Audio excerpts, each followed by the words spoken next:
Good morning, guys. Welcome back to another Real Estate Steals, Deals, and Opportunities. I am Sharon Restrepo, and today we're going to talk about part 2 of vacation rentals. So let's talk about the pros and cons of owning and managing vacation rentals. Last week we talked about what to look for in a vacation rental and finding it, and location and all of that good stuff. And so once you've determined that, then today we're going to continue with how to furnish and stock your vacation rental, how to market and manage your vacation rental, and of course some vital vacation rental tips that I'll leave you with. So let's get going. There's a lot of meat here, and I don't want to keep you for very long. I just want to cram it all down you and not let you process it later. Okay, so how to furnish and stock your vacation rental. You want to make vacationers feel like they are truly in their dream destination with themed decor. So in other words, you want to get the why behind the reason that they've chose your location, that geographic area, the beach, the snow, the mountains, whatever it is, and put it into the theme and decor of your unit. So for example, if it's beach, then you want it beachy, nautical, palm trees, coconuts, all that type of thing. If you're in the woods, then, bears and cabins and that type of theme, right? Horses and, a ski lodge, you get the picture. So something that you would enjoy, taking your mind to when you're on that dream vacation. So if you're going to use the vacation rental too, that it's also important to keep your own owner's closet. This is a closet in the unit that you actually lock. You're the only one with a key to it, and that's where you would leave your personal belongings. Even if you have photographs of the family enjoying the reason that you use this unit, you're going to keep them in this place. You don't want owner, personal type decor in the unit. Okay, this is where you're going to keep this stuff in the closet. That would be like your personal skis or bathing suits or whatever it is that you're going to keep because you use it there and you don't want anybody else using it, and you're going to lock that closet. Okay, that's called an owner's closet. The more your visitors have to do, the more likely they will stay again, and that would include, again, for examples, whatever would be used at the location that you have chosen. So, if this is a beach or a lake area, then maybe kayaks and bicycles and plenty of beach towels and chairs and pool blow-ups if there's a pool there. Blankets, etc. If there's an outdoor fire pit or you're in the mountains, then you want a lot of blankets and things to keep people warm, and maybe bathrobes and things you would also find if you were staying at a hotel. Okay, so it's well stocked for fun. Kitchen appliances have to be nice. You don't want to splurge. You want to spend money in the kitchen. So they need a toaster, they need a coffee maker, a blender. Give them everything that they would need to enjoy their stay. When you don't have these things, you will hear about it, and so will the rest of the world, because the internet has a way to travel, and that's where they're going to post their comments about your location. So people that are thinking of renting your place are going to read reviews. It's important for you to have good reviews. You want to have a grill for cooking. A lot of outdoor activities and entertainment is hot. It's trending now. And we want to be able to go outside and grill and maybe have a jacuzzi, a pool. These are all very important things when I talk to people who own vacation rentals, in beachy areas. Yeah, a pool is a must. You're up in the mountains, a hot tub is a must. All right, so and when I say it's a must, I mean if you want to keep your place rented and making money and you want repeat clients, then that's why it's a must. Okay, so it will pay for itself.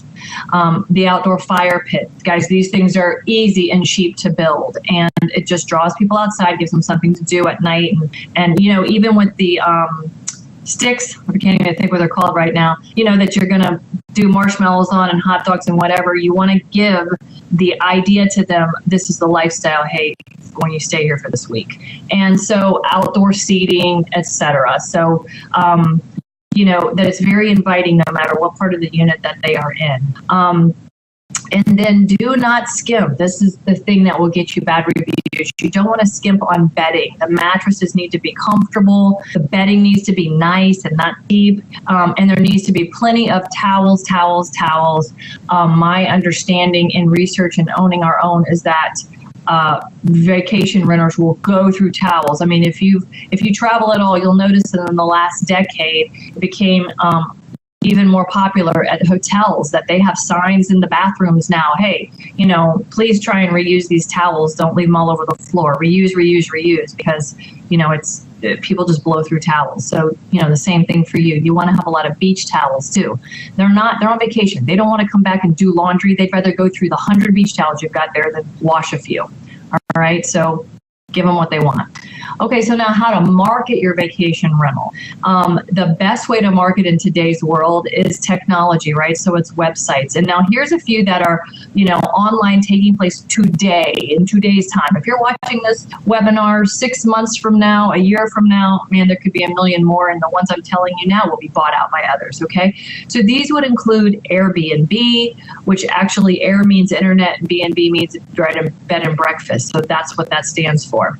VRBO, which stands for Vacation Rentals by Owner.com, Booking.com, HomeToGo.com, FlipKey.com. You can use all of these, one of these, and as well as have your own website for your unit, okay? So these sites may have fees to list, or they're free to list and then charge you if they book your unit. Others charge a membership fee, and then there's no commission when you book. So they all vary. They all have their own concept. Sometimes when a new site comes out, it's free until they have a certain number of people using it, and then they will begin to charge once they've proven to you that it works. Okay, then obviously you can create your own rental site too. And the beauty of creating your own site of anything is you can buy a million names, .coms that all point to what your place has to offer. And you can draw people if they're looking for, vacation spot in the mountains, then your site would be one of the ones that could pull up for them to look at. And of course, when people book directly through you, you don't have to pay a fee or a commission. All right. So warning, for the most part, these sites do not screen your renter. So just because somebody has money doesn't mean that it's going to work out, okay? Just, hey, I'm a property manager. We do some amazing screening to move people in for a year. You're going to move people in for a week. And really, it should be the same kind of screening, but people just aren't necessarily going to go through all those hurdles unless we're talking about, a $30,000 a week rental or a $45,000 a month rental, and they're taking it for 3 months. So, then even still, people are like, no, I'm going to pay you all this cash up front. The person that's coming in there is going to be anonymous, because money. So, it all varies, and you'll have a lot of the same information, and it gets different with the zeros. Okay, so I have heard, I don't want to say negative things about some of these sites, but there are some sites that, again, Google the reviews on the sites, okay? And you will find that some of these sites, they want to book your vacationer for you and give you very limited information on your renter. And then your renter shows up and, it's a horrible experience. And so that site, gets bad reviews too for bringing bad renters. And so you need to be accountable that you are screening the person coming into your unit. I've also heard, as many times as I've heard my vacation rental is great, I've also heard nightmare stories about nightmare vacation renters that literally destroy the place. The cops come, they're dealing drugs, and it's a nightmare. So we don't want those stories in our portfolio, right? So let's talk about how to manage your vacation rental, okay? So with regard to management, the jury is out, okay? Whether it's going to be self-managing it, obviously if you're local to your unit, it's much easier to self-manage the unit and be responsible for all of the roles that there are in managing that unit if this is something you want to do. But if you're a long distance vacation rental manager, you cannot do it alone. You're still going to have team players on the ground there. And if you can understand what those team players are and you can organize that from long distance, then you'll do okay, better than not. Otherwise, you would hire a local property manager. So let's talk a little bit about both of those things. So the negative that I have heard is that when you hire a local property manager, they would take your client and put them in whatever they want next time. But your time may be more valuable spent elsewhere, and you may say, I just want them to keep it rented, and I'm going to do, this is my role, and if they keep it rented at least as much of the time, I still make more money focusing on what I do and letting them manage my vacation rental. Sorry. So someone walked by my office here. Okay, so Anyway, someone reliable will need to be able to walk through between renters to ensure that the unit is properly cleaned and that everything is still working and that all of the inventory still exists. So you're still going to need, and if you're not local, you can't do this and you can assume nothing. You're going to need someone who shows up after the tenant has left. And typically when the tenant shows up, the best thing to do is have someone show up with that tenant, go through the inventory list together, that everybody's confirming that these things are here. The tenant signs that, yes, these things are in the unit and everything works. Okay, so they're saying, yeah, we opened the refrigerator, we turned on the blender, we turned on the sinks, and all of these things work. The pool looks beautiful, it's not in bad shape. And so we're getting your agreement in writing that it looks the way that it's supposed to. And also then that person would be there, come in after the tenant left for that week or whatever amount of time it is, and they would, again, check that all of the same things are working, nothing is broken, maybe some glasses and silverware, some certain things that you would expect are missing. You can have your inventory count of towels, you can do all these things. And then you want to have the cleaning people come through and organize and make this place just as nice as it was before for your next tenant move-in. And this is an important part of the in-between vacation renters, okay? So count on replacing commonly used items that are prone to breaking, such as, glasses, like the kind you drink out of, and things, that they're going to take in and out around the pool. They might even take things to the beach. So if it's a beach vacation rental, maybe you'd want to have even beach bags and things like this that people don't think of if they don't live near a beach. All right, so keep those management things in mind that you would have to do, whether you're here or not, or pay a property manager to do it. Okay, we're going to wrap it up with some vital vacation rental tips. Again, we want to screen that renter. We want to charge a security deposit, okay? We want to make sure that there is money set aside in an account, and we want to get a copy of their driver's license in case there is a reason that we want to go after them criminally or something. And charging a security deposit is going to help you ensure that the unit is left in the condition that it was when they moved in. So a security deposit can be a hefty amount, more so than you would normally get in a regular rental, because they're paying everything up front, guys. So when you have a vacation rental, the tenant is paying everything to you up front for that amount of time. Even if it's 3 months or 6 months, they're giving you all the money up front in most cases. That's how I ran mine when I had it. That's how a friend of mine has a vacation rental management company and many of his own vacation rentals, and I stay in his a lot. And so I'm communicating with him a lot, and he's always sharing his crazy stories with me. And so I communicated with him a lot, and even putting this together for you to make sure that I was up to date on the information that I was sharing based on the time that I had mine. When I owned mine, it was in Hutchinson Island, Florida, which is a heavily trafficked area with tourism, a beautiful, beautiful area as well. And we would get paid upfront by our tenants.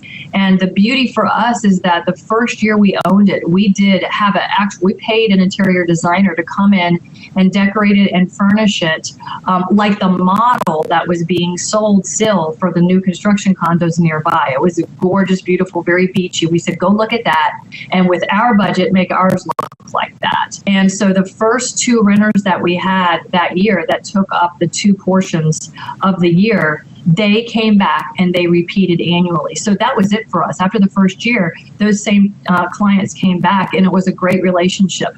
And it worked wonderful. We just got very fortunate. Okay, so it's a great idea to have someone meet them upon arrival, like I mentioned. Match the face to the driver's license that you received. Is this really the person? Count the number of occupants that they said was coming, because sometimes you're charging for extra people, or you can't even have the extra people because it's not permissible. And meet the dog, okay? Did they bring a dog that they didn't tell you was coming? They told you no dogs because you can charge extra for dogs, or did they bring a dog that wasn't the dog that they said? So you might show up and you can't even have dogs, but they brought one. Okay, so these are things you want to address as soon as they show up and get it all worked out. Oh, we decided to bring the dog at the last minute. Okay, well, here, then let's pay the dog fee right now, okay? Take care of renter complaints as soon as possible. This is going to help you get a good review. So even though they may have encountered a negative experience because the refrigerator broke in the middle of it. When they called you about it, it was handled immediately.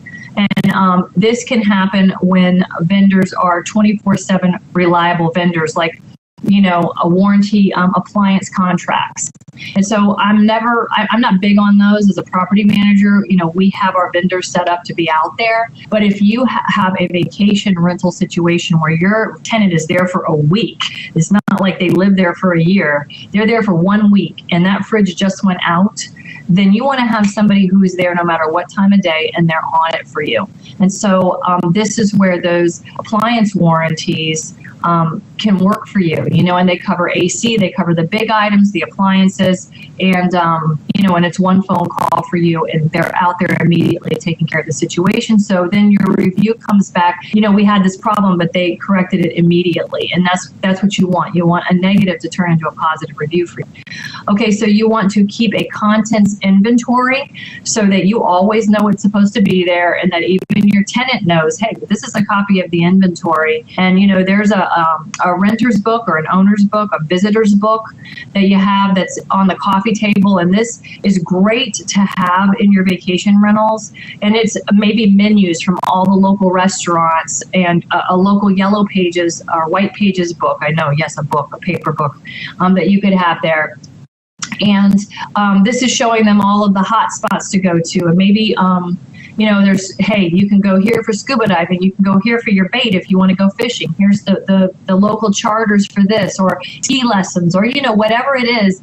And you're giving them basically a local guide to what, the owners know about the location, because the owners, people who live nearby or own the unit, would know of, hey, here's really the best place to go for sushi or whatever it is, right? And so you would have this, and it would have the inventory, the list of phone numbers if something was an emergency, and, et cetera. It's kind of like that manual that the tenant can refer to while they're there for that week. And then they can leave notes as well that say, yes, you can use this in your review. This place was awesome. And, even questionnaires in there. So this is a great book for you to leave that can help give them information and gather information for you to use. All right, so find good, reputable cleaning crews. If you are a long-distance manager, then you can find some of these cleaning folks recommended by local hotels. Consider charging a premium for allowing pets. So if you're able to put pets in the unit that you're renting and there's nothing, no rule or regulation or local ordinance against it, then you might earn more money charging a premium. A pet rent, that no matter what, it's a non-refundable fee if you're going to bring a pet, and maybe there's a 2-pet maximum or a weight minimum as well, or weight maximum, and you're going to charge for that. Okay, so you can do that too. I mean, for us, even as a property management company, we actually have a pet application. So if you're bringing a pet to move into the unit, here's my pet application, and we want to know what kind it is, and we won't take aggressive breeds, and we have our own rules that we would carry over into managing our vacation rental. Okay, so use a short-term lease that is very clear as to when and why a security deposit is forfeited or reduced. So you could actually have a very detailed menu of cost, like if this inventory was there when you moved in and now we counted this much less of this item on your way out, here's the fee. I mean, I was talking to a friend of mine recently, and their friend had a vacation rental, and the people took a ceiling fan when they left. A ceiling fan. You wouldn't even think to put that on your list. Hey, if you take a ceiling fan, this is how much I'm taking out of your security deposit. Wouldn't even think you needed to do that.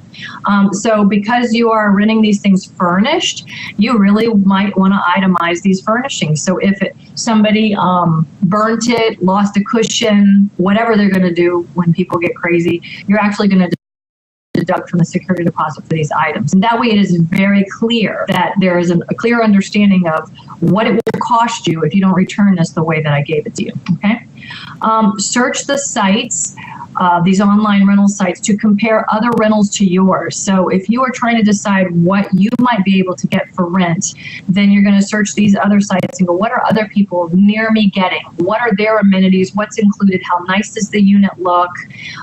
What are the premiums that they're charging? I might notice that no one around me allows pets.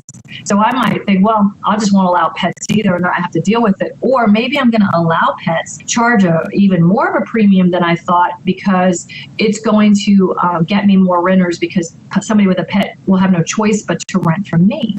And so you're going to get some good marketing ideas where you can be creative and go, I see that the people who have a jacuzzi or bicycles for the beach are actually rented more often or getting more money or whatever, okay? Because a lot of these people, you get to go on the calendar and you say, is it available in the time that I want? And you might see that some of these units, they're already booked up and some aren't. So why are they booked and these aren't? And you want to be one of the people that is booked, all right? So you can do a lot of research on the whys, the whats, and the whens and the money part of it by just going online and looking at your own competition, okay?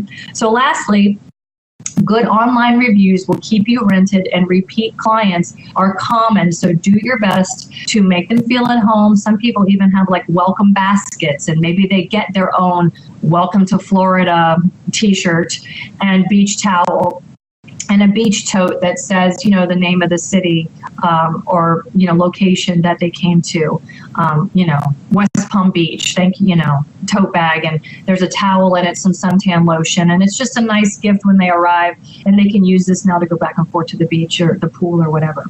Okay, so then that would also get them leaving you good reviews. So anytime that they can review you about anything that's positive, that's going to help keep you rented because, as a vacation renter ourselves, we would go online and we would want to go, wow, that looks really good, but pictures can be deceiving. Let me see what the reviews say. And so we might be swayed to rent one unit over another because the renters' comments previous to us staying there were so much better than another unit. And so that's why that's important. So these guys are your free marketing and free advertising. And so you want to put your best foot forward. And so anyway, with that, we will wrap up part 2 of vacation rentals. And like I said, if you want to hear all of it, because there's a lot of what to look for when you're choosing one to own, you want to go back and listen to part 1. So if you're interested in investing in real estate, not necessarily vacation rentals, but I do sell properties that will work great for that here in South Florida, then reach out to us. We work and cater to investors who are looking to increase their net worth through real estate investments here in South Florida. And you can reach us at 32westrealty.com or reaching out to me by phone or my email address right there, and I look forward to hearing from you. And if you've enjoyed what you've learned about vacation rentals, then we encourage you to learn more about real estate investing and other amazing topics via online interactive video conference classes at learnfromgreen.com. It is proven that when you increase your knowledge, you increase your income. Thanks for tuning in today.